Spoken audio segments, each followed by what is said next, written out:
las 9:52. Eury Cabral. Gracias al Dios Todopoderoso, a Jesús, mi Señor y mi Salvador. Y como siempre inicio con la palabra de Dios, 2 de Corintios 13:8. Nada podemos contra la verdad, sino a favor de la verdad. Y la verdad se llama Jesús. Hay que siempre estar con la verdad. Miren, a propósito, ayer mi comentario fue de la preocupación que hay sobre el problema del mercado cambiario, la situación del dólar y lo que a mí me preocupaba, de alguna manera, el silencio de las autoridades que la Junta Monetaria, el Banco Central, siempre ha manejado de manera muy eficiente la política monetaria. O sea, durante los últimos 14 años ha habido un manejo claro, preciso y controlado de todo lo que tiene que ver con las variables de tipo monetario, con las variables macroeconómicas, con todo lo que tiene que ver con la política monetaria. Precisamente, supongo, ¿verdad?, fruto de toda esta situación, ayer comentábamos la declaración que hizo el presidente de la Asociación de Industria y la preocupación que había, el especie de nerviosismo que unos creen que por especulación, otros creen que por una política oficial, qué sé yo, hay diversas posiciones, pero evidentemente que hay una especie de nerviosismo en el mercado cambiario que ha provocado esta situación de que gente va a comprar dólares en los bancos y no hay, que tiene que poner una lista de espera, una serie de cosas. Hoy, el Banco Central tiene una rueda de prensa. A las 11:30 de la mañana, una rueda de prensa en el Banco Central, el gobernador va a hablar. Ya de por sí eso ya genera tranquilidad. El solo anuncio de que el gobernador del Banco Central va a hablar ya genera tranquilidad. Supongo que las explicaciones va a dar en la misma orientación en que le ha dado en los últimos tiempos. O sea, cada vez que hay una situación de esta naturaleza, se reitera, no hay ningún problema estructural, como de hecho no hay ningún problema estructural. No puede haber problemas en la tasa de cambio porque tenemos suficientes reservas.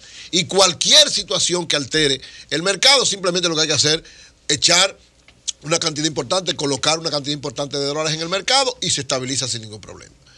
Yo reitero, las explicaciones, yo me supongo ya por dónde viene la explicación. Lógicamente hay que ir a la rueda de prensa y ver en concreto, porque en las preguntas y en una serie de elementos pueden salir otras situaciones, pero se van a referir a eso. No hay ningún problema, no hay mercado paralelo, o sea, no hay propiamente un mercado paralelo, porque un mercado paralelo de divisas no tiene ninguna razón de ser en este momento, porque nadie va a hacer un negocio que te lo pueden simplemente quitar con una declaración. Es decir, si no hubiera dólares, sí, pero hay suficientes dólares.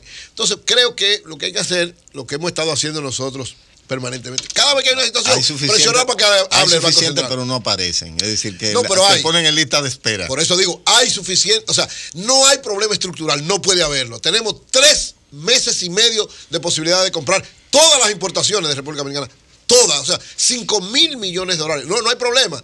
¿Qué pasa? Bueno, hay situaciones coyunturales, hay problemas especiales, y a mí, yo siempre digo, lo que a mí me preocupa es que hubiese una tendencia en el gobierno, siempre ha sido mi preocupación, que quisiera que la tasa de cambio se disparara de manera no controlada, porque va a seguir subiendo, no se puede quedar estática, porque también hace daño que se quede estática.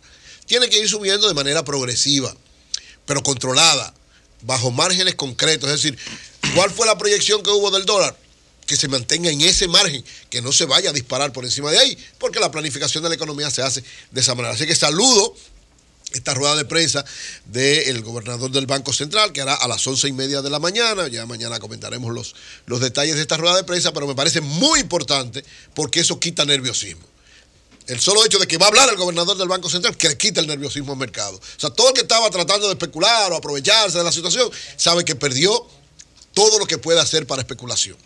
Y ojalá que esto no se haga cíclico, porque ya estamos haciendo como una especie de cosa cíclica, y eso puede evidenciar una falta de planificación, por lo menos en ese aspecto. Vamos a esperar a ver lo que dice la declaración oficial y entonces la comentaremos mañana.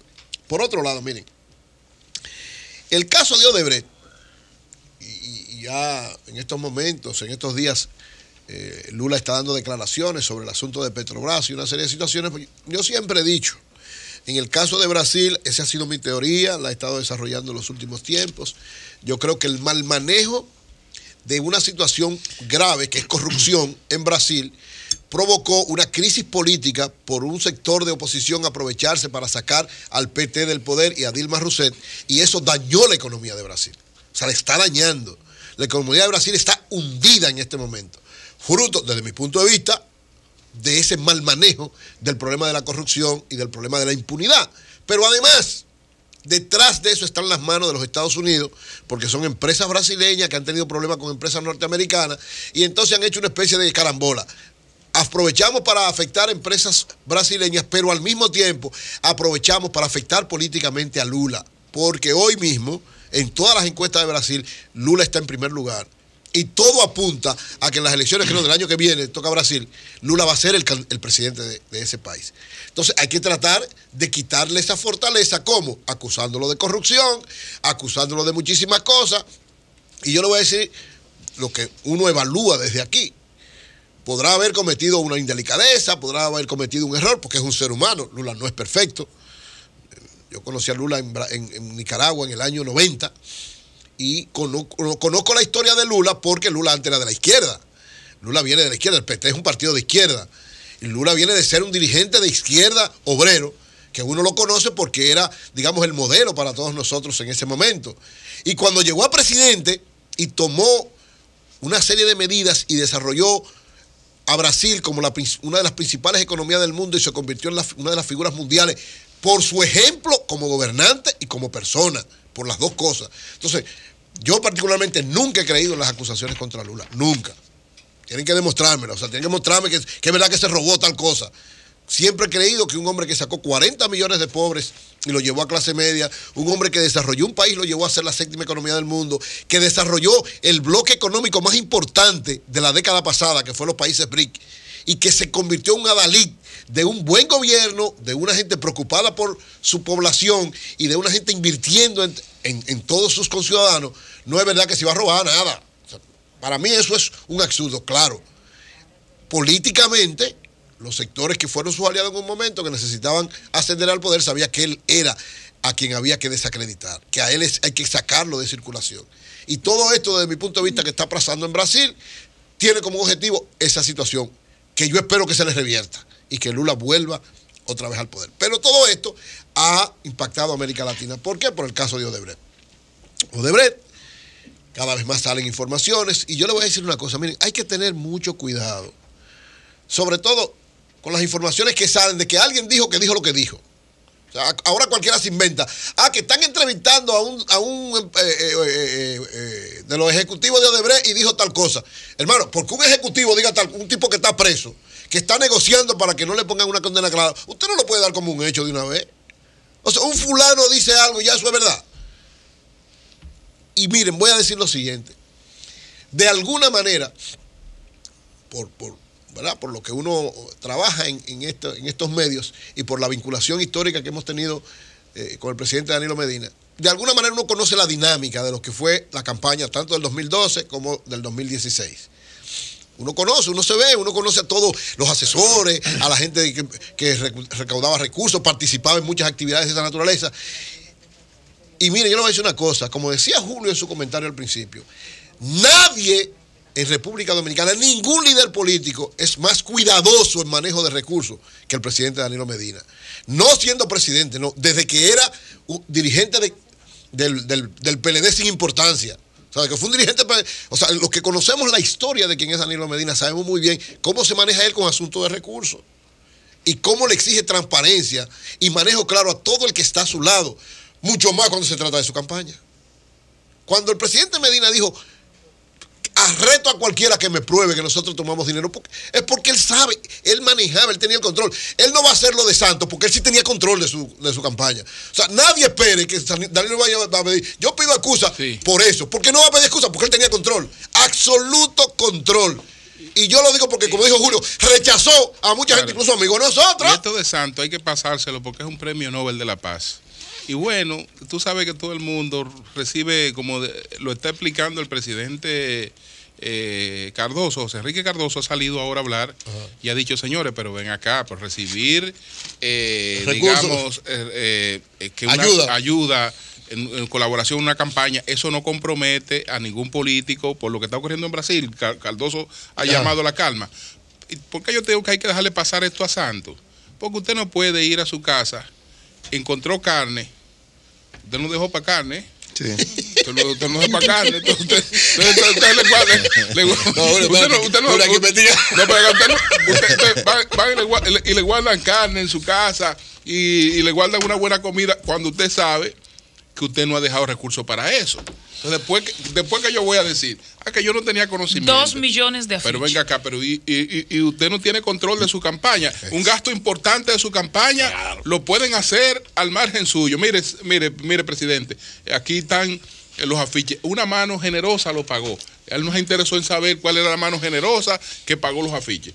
Y mire, yo le digo, Julio, yo manejé varias cosas. El joven que llega la a la verdad casa es, como un Julio, reloj, que... No, pero claro. La verdad, lógico. Claro. No, pero yo le digo, mira, Claro. porque en la campaña de Danilo, lo digo, pues yo manejé algunas cosas Sí. que tienen que ver sobre todo con publicaciones, con una serie de elementos.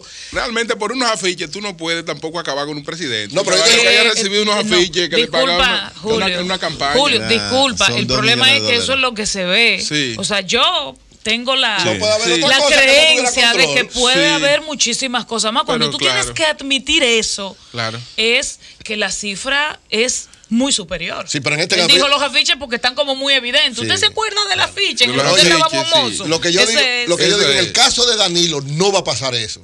No va a No. pasar porque Danilo sí tenía control. Tenía Eso. control. Te lo digo por casa. Pero, A Julio, veces tú te das, escúchame, tú te das cuenta tú con decías cosas minúsculas. De Lula, No, pero- por ejemplo, Lula, es decir, Lula también. Oye, parte de la grandeza de Estados Unidos es el hecho de que muchas de las hazañas impropias de su liderazgo, Julio, no son debatidas. Claro. Es decir, parte de las hazañas. No, porque lo que cuando quieren tú es comienzas, denigrarlo. Tú preguntas, mira, que ser esclava Sí. son de los esclavos No, claro. de Pero mira, Abraham Lincoln. Oye, en este caso, Tú dices, en el tú caso fue el de tipo que- Danilo, yo te digo por qué. Porque incluso en cosas elementares como la publicación del discurso, cuando él se proclamó, yo recuerdo que un grupo de personas quisimos publicar el discurso para repartirlo en la campaña. Mi hermano, hubo que llevarlo a 500,000 gente, revisarlo a todo el mundo, quién lo iba a publicar. O sea, estoy hablando, señores, de un librito que está ahí, que lo publicamos, con el discurso del presidente Medina, que son sus propuestas. Entonces, Danilo tenía absoluto control de su campaña. Cuando él habla así es porque él sabe que ahí no hay absolutamente nada. Y cuando él dice investiguen hasta el final, es el procedimiento. Ese también es Danilo.